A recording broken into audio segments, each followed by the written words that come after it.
Welcome to the New Generation Leader Podcast. We're giving you the tools you need to lead in the digital world. Ready to reach your true potential? This is the New Generation Leader Podcast.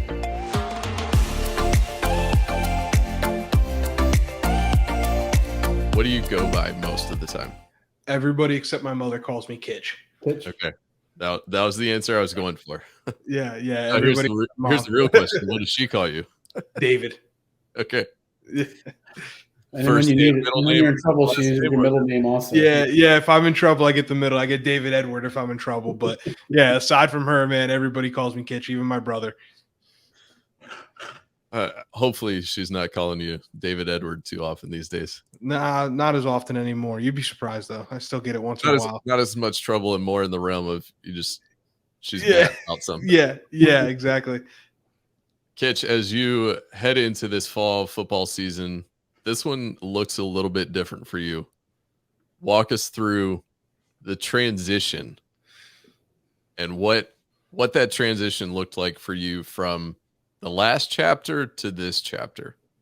Yeah, man, we talked a little bit about it before we kind of got into the show. Like, this is the first year in probably 20 years for me that I'm not gearing up for a football season, not getting ready to be on a sideline somewhere. And so it's been really unique. It's come with its challenges. So to kind of give you a little bit of context on how this came about. So I've spent the last 10 years as a college strength and conditioning coach. I've had Edge Leadership Academy for 3 years. But I was still able to coach at a smaller level while I was running my business. So I was still able to coach. I came back to Susquehanna University, small D3 school, which is my alma mater, was able to be the head strength coach there and still run my business. And then the business scaled to a point where I kind of got that fork in the road, and I always knew it was coming.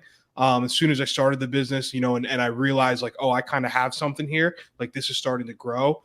I knew there was going to come a time where I would have to make that decision. I didn't think it would come as quickly as it did, which is a good thing. It's obviously a very beneficial thing for us. We grew to somewhere in the neighborhood of 100 clients, and in both the corporate and athletic sector.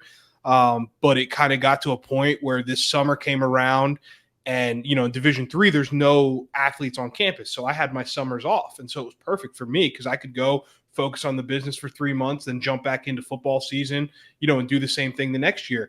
And so this summer came around, and actually my younger brother got diagnosed with cancer. He's 26 years old, and it was his second bout with cancer. Beat it. He's in remission now, and so he's a savage, man. He's a warrior. But as he was going through that, it threw a wrench in what I was able to do because I obviously couldn't travel like I had in the past.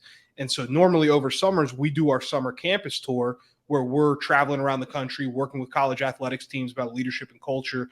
And this year we weren't able to do that because, he got sick, and I put everything on hold. I said, hey, cancel the summer tour. We're not doing that this year.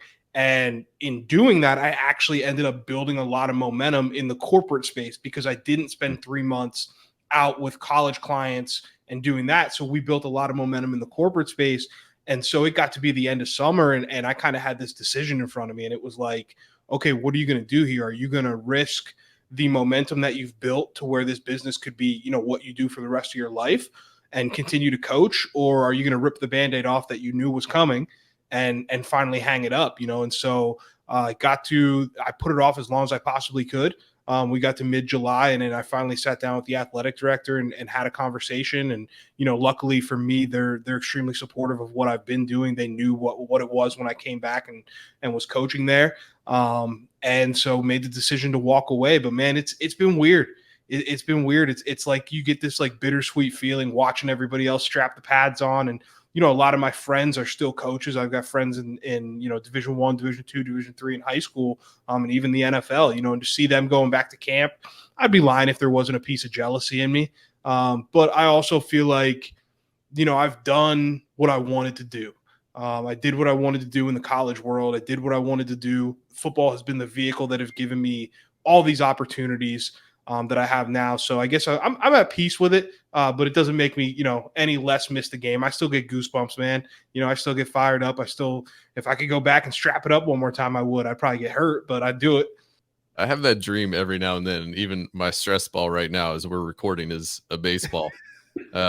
I still wake up in the middle of the night sometimes, and I'm waking up from a dream of stepping onto a big league field, and that dream's been dead for me for about 25 years now. Yeah, it never goes away, man. I used to tell the kids all the time, like, dude, soak this up, because even as a coach, it's not the same. Game days are awesome, and even as a coach, you get so jacked up, right? But then you got nowhere to put that energy because you're not going out on the field, so you're getting fired up before the game, and then you realize, like, man, all I can do is give these kids, the best instruction and coaching that I can, and let the chips fall where they will. But I can't line up on third down. I'm past that. And so, yeah, man, it's a really unique thing. And I think athletics, shapes so much of who you become as a person. Kitch, when you're that student athlete though, and you're going through it in the grind, maybe more so at the high school level, and probably maybe at D3 more so than say the P5 levels of D1. A lot of times you're going through those days and you hear a coach tell you that, man, soak this up. And a lot of times it doesn't really resonate. You're like, what do you mean? I'm dying out here. I don't like but then when you do get away from it, it's like the Al Bundy rethought. You're reliving those glory days, and you do wish they were back there, and you do wish you had soaked it up more. So it's really interesting. You said one thing that, you felt maybe a little jealousy when you're realizing your buddies are out there coaching. And I did kind of chuckle a little bit when I got out of, even as a volunteer, got out of high school. I missed it for about a day, but then what I didn't miss was at like 8 or 9 o'clock that night, I was going to bed. I wasn't watching video anymore. I wasn't like pouring through it. So my guess is you probably, you think back about that, but I'm guessing, like, do you miss that part of sleeping 3 hours a night, or? Man, I got to be honest. I kind of do. Like, I loved the process. Like, I didn't when I was a younger coach. But as I got older, I got this real appreciation for like the process of a game week, right? And the idea of Sunday, we played on Saturday. You wake up on Sunday, you watch the tape, you get yourself going, get prepared for the next week. And then like the incremental gains that you saw throughout the week, of ramping it up. Like Monday, you're pouring the concrete. Tuesday, you're forming it up. Wednesday, you let it harden. Thursday, you start to run a little bit, and then it's fast Friday, then it's go again. Yeah. So there is that piece of it that I do miss, is like, like I said, I think as you get older in the coaching profession, you start to have this appreciation for the process. That's really unique. And so, yeah, I mean, I do miss that. I can't say that I miss, 3 months without a social life and 3 months without seeing family or friends or anybody, other than the, 100+ people that are part of the program. I don't miss that part, but I like the day-to-day, man. It got to a point where I like that grind. Like, that was kind of my MO as a coach, was I'm first in, last out. It's just who I am. And so, yeah, I think I'll always kind of miss that, but I've been able to apply it to business. So I think it's, it's changing one avenue to another and trying to apply it in a different context. So let me go back a little bit, if you don't mind, to your days in strength and conditioning, and especially there more so than position coaching or anything else. When you're that person, you're there during the summer grind, during the lift, during the early mornings. What led you into the idea of developing, or wanting to develop leadership skills or building culture skills? Talk to me about that. Like, where was that background? How did that come from? Did it come from the time you spent, because you're spending time with those kids and probably developing relationships that are a little deeper maybe than even some of the position coaches, let alone the head coaches. So. Yeah. You spend more time with those kids than anybody else in the program, especially at the higher levels, where the hours are literally counted, of how many hours they can spend with their coaches and stuff. Strength coaches fall outside the realm of that. And so we get a lot more contact with the kids. But my drive for leadership and my drive for building a culture goes all the way back to high school. I was really, really lucky and really blessed to be a part of a program at Berwick High School in Pennsylvania. That is the list. Actually, every year they release the ESPN list of the top 25 programs. And this year they did a special edition with the top teams, and 2 of our teams from our high school were on there. And so I was really fortunate to grow up in a culture where It was literally God family football. That's what the sign says when you pull into town. And so I saw culture and I saw leadership at a really young age. And you don't appreciate it then, and so I didn't really know. But then when I got to college and then as I got into coaching, I had that frame of reference to look back on and say, okay, this is what it's supposed to look like. Like, this is what elite looks like. And so using that, I went back and I just thought, like, okay, when did that happen for us? When did I start to see that? Right.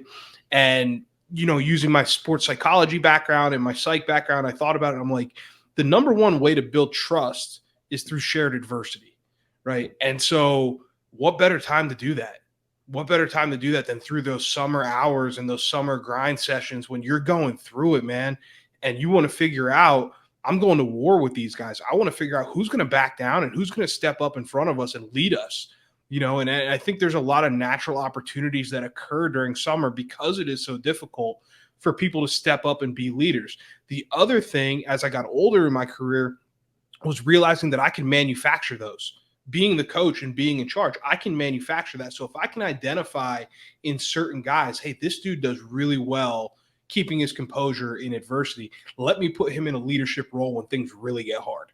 Like, it's starting to figure out who on your team, like we always say, like KYP, right? Know your personnel. So it's figuring out who on your team fits those traits or has some of them in them, even if they're not necessarily the dominant traits that they show all the time.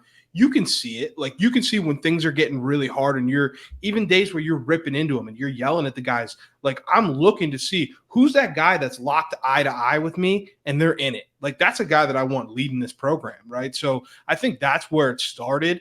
And then from there, I kind of did things backwards from other people, where most people get the education first and then they try and add the experience on top of it. I kind of went experience first. And then once I figured all these things out throughout my coaching career, went back to school and got a PhD in psychology and finishing a PhD in psychology. And then I put it all together from there. So it really stems all the way back, man, all the way back to 2008 to 2010 when I was playing, or 2007 to 2010 when I was playing high school ball. Cool. So when you're dealing with some of these kids, and I'll go to the, when you're getting into some of them, the way it happens, right? So, do you have a system or a way that you cipher through?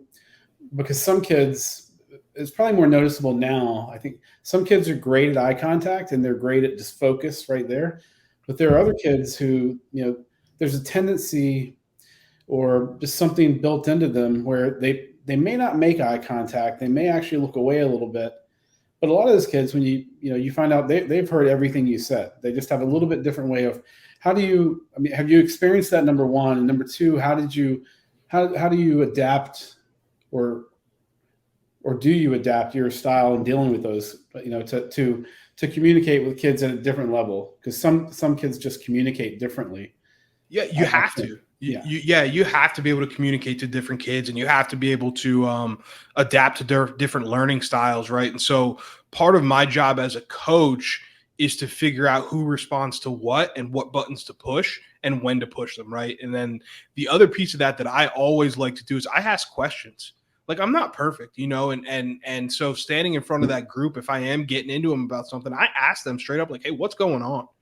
Am I wrong here? Am I seeing this wrong? What do you guys see? And so sometimes when you ask that question, you give those kids that maybe aren't responding to that straight up, firing squad mentality, which is not my coaching style at all. You give them an opportunity to shine, and you give them an opportunity to be introspective. And I've said this before, the number one thing that I coached, aside from strength, aside from conditioning, aside from culture, leadership, all that stuff, is perspective. That's the number one thing that I coach, is perspective, and being able to zoom out for a second and see the forest through the trees.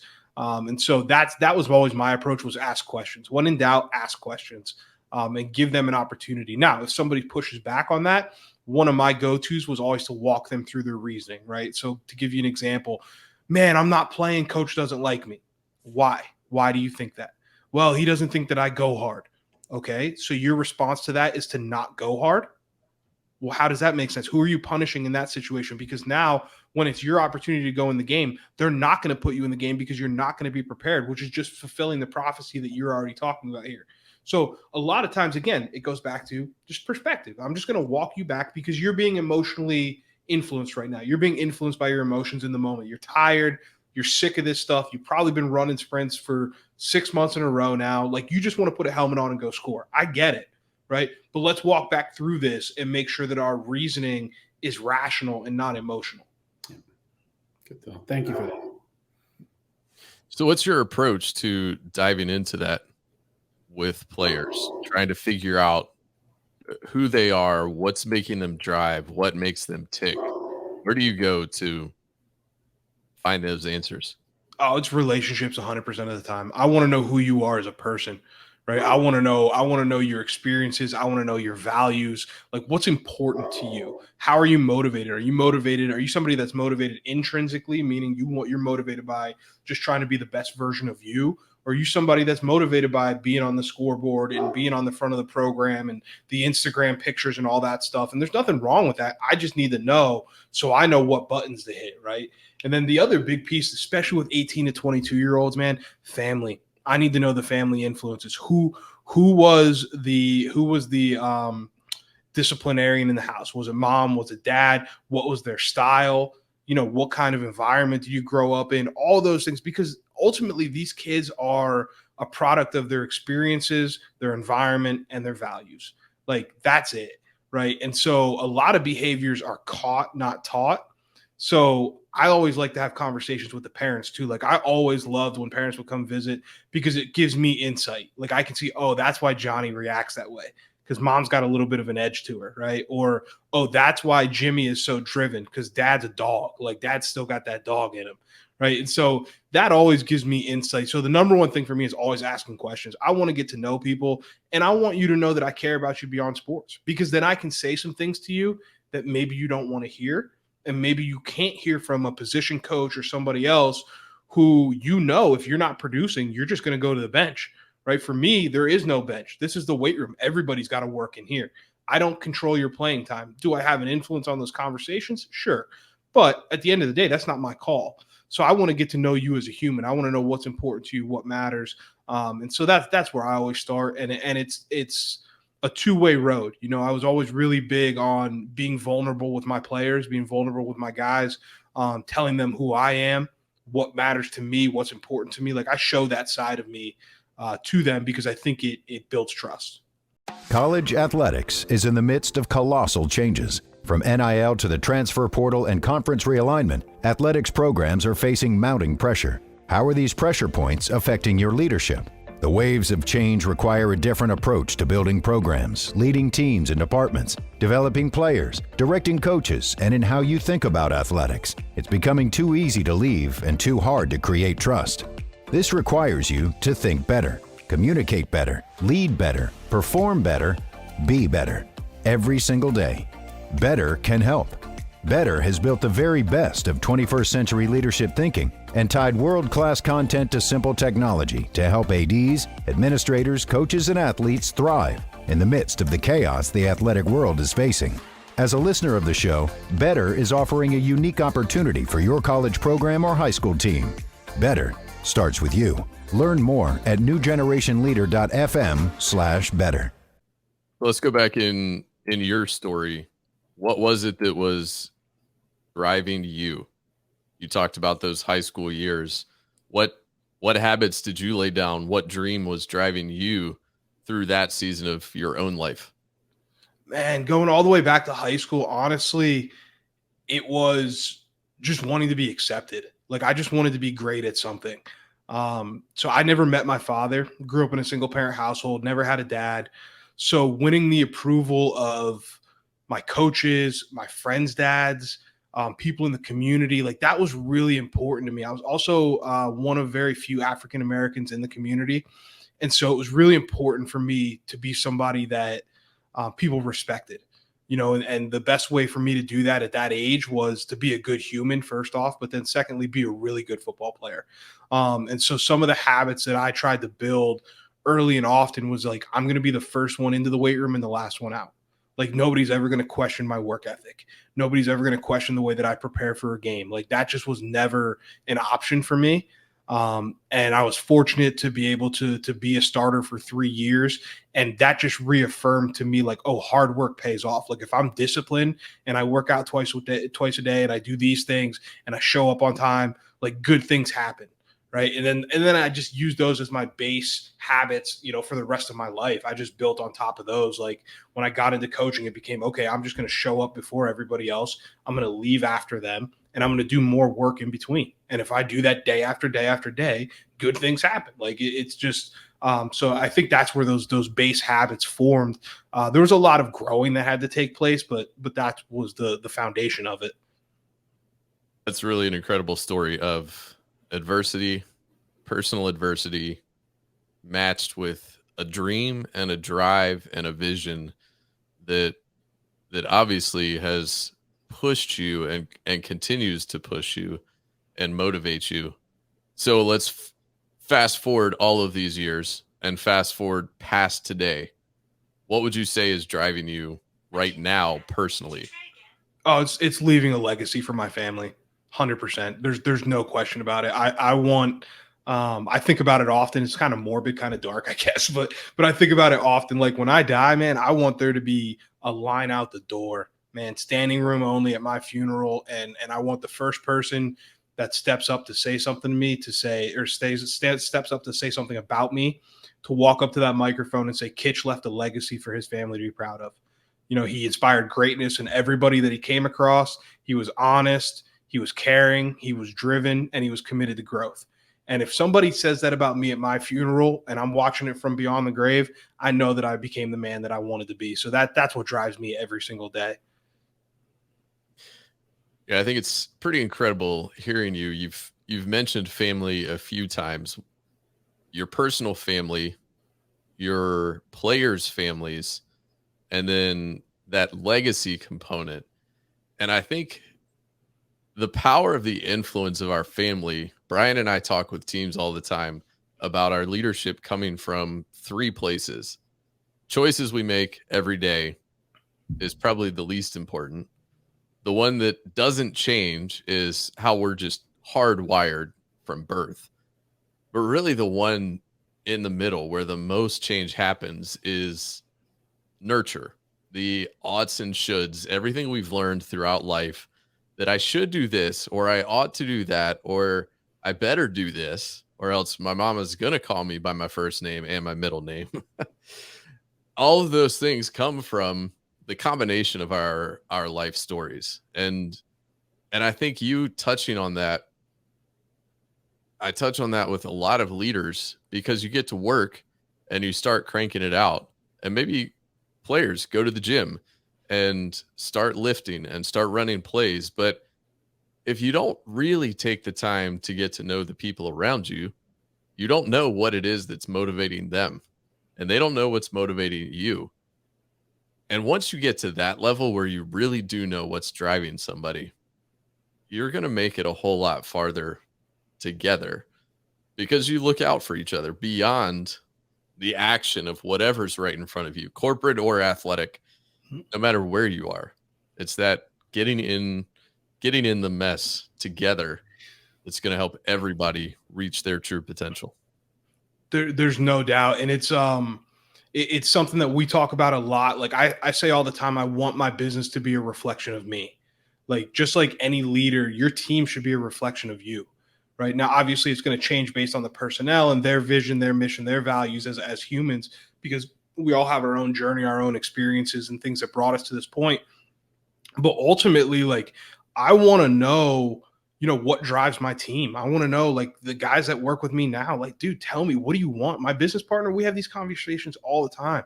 You know, he just had a son. I'm like, what do you want to leave for your son? Like, what do you want to be the next step for you? You know, another one of my business partners just got married and they bought a house and everything. I'm like, okay, what's next? Like, what drives you? You know, I want to know those things, because that's when we can bring all of our visions together and collectively chase something, knowing that the byproduct of us becoming the person that it takes to achieve that will be that we'll be able to have these impacts on our families across the board. So yeah, man, there's no doubt, like, it can't just be words on a wall. It can't just be like some hashtag that you come up with. I tell CEOs this, like, I don't care how much you paid legal and HR to write that pretty little vision statement. If you guys aren't living it, it doesn't mean anything. It doesn't mean anything. We had a coach that used to always say, you got to take it from the head to the heart. And I think that's the key to building culture, and that's the key to building great leaders. I remember hearing something kind of like that, from the head to the heart, but it was something like it's got to fill the space, the 6 inches between the ears, and then the 18 inches from there to the heart. So those are like your two most important measurements there. But so one of the things I want to again sort of back up a little bit. So back to, and it's not because I'm just so hung up on college sports, but I kind of am. But back in the strength and conditioning years and your college years of being involved, and you encounter this, I'm certain, and when you're working with the corporate world as well, in leadership, sometimes folks get hung up with how much challenge to place on someone, or some people don't like to have a lot of challenge placed on them. We try to spin that differently and talk about the support that comes along with the challenge. So in order to really move ahead, you need to be challenged. A great way and a good leader to work with is one who provides requisite support, all right, to go along with that challenge. A little bit about yourself, when you were strength and conditioning coaches and you were learning all these things about the athletes, how was your relationship support challenge wise with those coaches? If it wasn't where you wanted it to be, how did you address it? And same thing with the athletes. If that question is a fair question, if it's not, let me know and I'll try to reword it. Yeah, no, I think I get where you're going with it. So for me, I'm a little bit different, and I think it depends on your leadership style. I am a little bit more cut and dry, and I am a little bit more challenged than I am support at times. And it's something I've really had to grow in, honestly, throughout my career. I think one of the big things that held me back early on was my empathy, like lack of empathy. I didn't do a great job with that. And I think as I grew, I saw more of the value in the support side, right? And that support came from not so much in the moment. Like I'm not a big, like, I'm trying to think of the best way to word this so that it makes sense. Well, you don't have to be a coddler, but the support overall. There's a support there because I love you. Yeah. There's a support there because you know that I care about you as a human. There's a support there because you know that I have your best interest at heart. At the same time, I am going to challenge you to be the best version of yourself. And I do that even now with my relationships with my friends, my relationships with my business partners, my family, my clients. Like, we tell our clients up front, if you're looking for somebody to sing songs in a circle and sing Kumbaya, like, we're not your guys. Yeah. I'm here to have a hard conversation. But similar to what you said, the expectations have to match the resources, right? Yeah. And the resources have to match the expectations. And so if I'm not giving that support and that love and the prerequisite skill set for you to even execute on what I'm asking you to do, then what's the point, right? So if I'm not being, like, one of the most common phrases in the weight room with me is, that's on me. I got to be a better coach, right? Like, I have to look in the mirror first when I'm challenging someone and they're not meeting the expectation or meeting the standard. It starts with me. There's no bad play. There's no bad teams. There's bad leaders, right? So I have to ask myself, what do I need to do more of? Do I need to give you more instruction? Is it more this? Is it more that? Like, what is it, right? I have to meet you where you're at. And so I think it's never going to be a perfect balance. It's never going to be a perfect balance. And I think if I went too far to the support side, I would lose some of the candor that made me who I was as a coach, So I think you have to learn how to apply it. Now, that being said, I've had this conversation with young coaches before that have watched me and then they've tried to emulate it and they can't, it's not the same. And I'm like, right, that's just my style. Like, these kids know that I love them and I'll bleed for them. And so I can say certain things. You don't have that yet, right? And I also had a body of work that had shown, like, hey, I know where we're going here. Yeah. In the world of Giant, which Giant Worldwide is who Aaron and I are both certified through, we do have, just to sort of, this will make it make more sense, I think, where I was going with that. We have just a tool called the Support Challenge Matrix, and it's just a quadrant, support on the vertical, challenge on the horizontal. And it names each one of those quadrants. So if you're high support, high challenge, we refer to that as being a liberator. It doesn't mean there's no challenge. It means it's probably as much challenge as you're gonna possibly get, except our role is to provide you all the tools to help you fulfill that challenge. So all the way around to if we have high challenge and low support, it's called dominator. If we have high support and low challenge, right, it's called protector. And there's negatives and positives to those. And then the one that, you remember the old adage was, hey, if your coach isn't yelling at you, it's because he doesn't care. So that's in the low support, low challenge quadrant called abdicate. That's kind of where I was going with that as you go through. Absolutely, challenge is what moves people. But just we have those times where we get challenged by someone that's supposed to be leading us. But the support, it's not the lovey huggy support that we're looking for. It's more the tools, the guidance. Like, right, you gave me a destination, but you didn't tell me what I'm supposed to use to get there. You haven't given me anything, and you expect me to meet this date, but you've given me nothing. And I think how the challenge is presented is so important as well. Like how you challenge, like how I challenge people. So I think about my core team now as a business owner. Like I'm trying to lead these 3 people, and we're going in this direction. But the way that I challenge, my one coworker, one business partner, Josh, is completely different from the way that I challenge my other one, right? And they're both my 2 highest ranking people in my business, but I challenge them in completely different ways because they respond differently. So I think it all goes back to relationship. And you can look back through all the years of the kids that I've coached, and if we sat down with a roster of them and you named a name, I could tell you like which buttons I was going to hit with that person and what they didn't respond to. And I think that's where a lot of leaders go wrong. Is you may come in. So I'm thinking about my own example here. Like if somebody comes in a room and they watch me interact with someone, right? And so I'll use an example of one of the guys that his jersey's actually on my wall here. He was one of my favorite guys. The other coaches, if they came in and challenged him the way I challenged him, he would have blew up, and he quite literally would have left the room, right?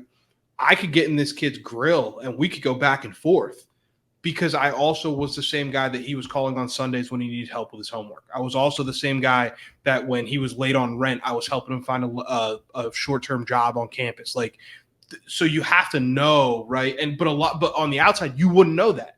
If you just walked in the room and saw me going after this guy, they'd be like, what is this about? Like he's not responding well to that.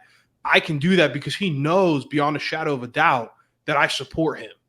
Right. And so I think that's a key element to it as well, as the individualization of the situation and the context. Yep. Very good. That's a really good example, because if you just took that snapshot without the track record of support, copied and pasted that onto the next person, which so many leaders do. Oh, well, that's just what I'm supposed to do. Or like you said earlier, back to examples from other coaches or family members, parents.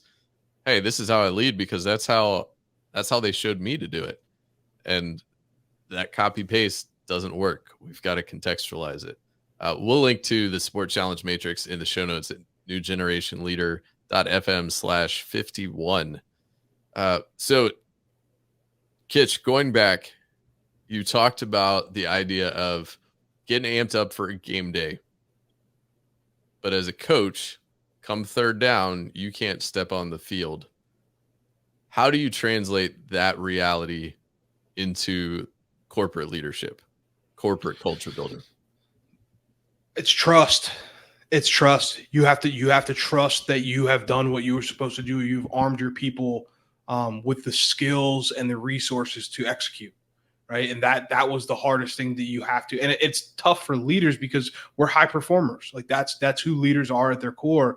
Right. And so it's you growing into, I'm going to be a high performing coach by making sure that my team has all the resources and the prerequisite information to go out there and execute to the best of their ability.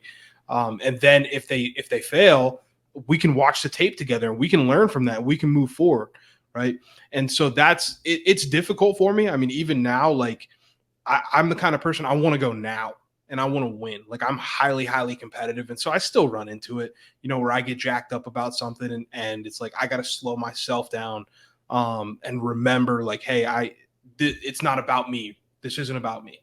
Right. And so that's the challenge, I think, for a lot of leaders, is that we have this urge to go and compete. And make no mistake about it, business is a competition. There's a scoreboard, man. It's your balance sheet, it's your market share, it's your profit loss statements. Like, it's a business and it is a game, and you want to win. But I think it's so important to make sure you're channeling your energy in the right direction, and channeling your energy into your people, and that can be really difficult because on the flip side of that, right, when you're all jacked up like that, what's running your decision making? Your emotions. Right. And we can't do that as leaders. We have to slow down. So it's a really valuable skill to learn to be able to find space. I call it live in the gap, right? Between that emotional dump, that cortisol dump, that adrenaline dump, whatever it is, and then whatever you do next. Like, you got to live in that gap. You got to elongate that and make sure that you respond instead of reacting. And sometimes we see that, and you see it still with college football coaches, man, throwing headsets and doing this and doing that. Like, if you ask them, is that the outcome that you wanted? None of them would say yes. They would all say no, but they allowed their emotional, their emotional state to hijack their decision making. And so for us in leadership and teaching corporate leaders, it's exactly that. Because how many times throughout a day do you get triggered? I get triggered. Sometimes I'm reading an email and I'm like, what is this guy talking about? And my immediate reaction is, I want to text him. I want to call him. I want to be like, yo, figure it out, but you can't do that. And so the big tool there is finding space and being able to respond instead of reacting. And that's a really valuable skill set because it also shows people that you can emotionally regulate, and people that can emotionally regulate are naturally more trustworthy. 100%. So there's a quote on your website, and I want to head towards the close of this conversation with you and ask you about this quote. The quote is from one of your players. My whole life, I've been the best on my team. I'm going to redo that because I can't read. My whole life, I've been the best on every team I've played on, and people always tell me to lead, but nobody ever taught me how. That's at the crux of this podcast, every conversation we have, why we teach leadership, because we've seen so many instances of bad leaders. How are you walking through giving people those tools to prep them for what they do need? Yeah, I think just to give a little context to that statement too, and that quote, that young man that said that was one of the most talented players I've ever coached and was the best leader I had ever coached. And he still felt that way. And so that's where this whole business was born. That's where this whole company came from. Like, Edge was born because he's not the exception to the rule. He's the norm. And so we were built to change that, right? So how we do that and how we try and walk through that with people is, one, we invite them on a journey. I'm not going to give you some magic snake oil guru speech where I'm going to give you 3 tips and you're going to walk out of this workshop the best leader in the world. Absolutely not. I'm going to challenge you and I'm going to invite you to engage in the process, right? And then on top of that, going back to what we talked about, challenge and support, right? So I'm going to challenge you, but I'm going to support you by giving frameworks and giving actionable things. So what I tell people is I simplify high performance, I simplify leadership, and I simplify culture. That's what I do. Because one of the things you learn very early in a coaching career is that theory is great, but execution is worshipped. Execution is what wins championships. Execution is what builds legacies. Execution is what builds dynasties, right? And so whenever I do a workshop with a corporate client, an individual, an athletic client, it doesn't matter. I want you to be able to walk out of that workshop knowing that the tools that I gave you, you can implement, and you're going to see change in your life, in your relationship, in your business today, not tomorrow, not a week from now. You can implement some of this stuff today, and then you can stack on top of it if you're willing to do the work and if you're willing to reflect and re-engage, right? Because it's not a one-shot kill, man. It takes time, and we have to stack these habits and stack these behaviors. So that's the number one way that I try and walk through it. And then just being a walking example, man. I practice what I preach. You'll see on my social media, I'm always posting my daily non-negotiables, the things that I do in the morning, my routine. Like, I'm not a guru. I'm just a couple steps ahead of people in the valley, and I just want to make sure that I can help as many people as I can along the way. I'm not perfect. I make mistakes, and I'm not preaching from in front of a Lamborghini or a private jet. I'm a normal dude. I just work really hard, and I want to help other people have the opportunity to build the life they want.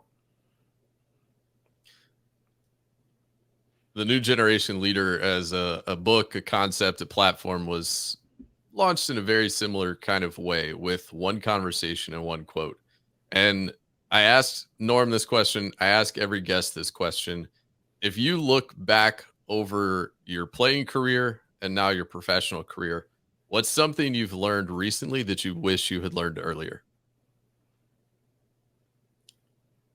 Busy does not equal productive.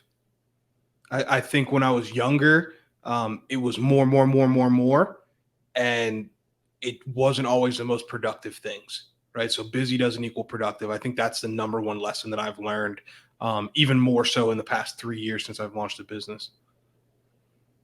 That's a good one. So, Kitch, where can people connect with you, follow you online, connect with Edge Leadership Academy? Yeah, man, we keep it simple, man. Everything is at Coach D Kitch.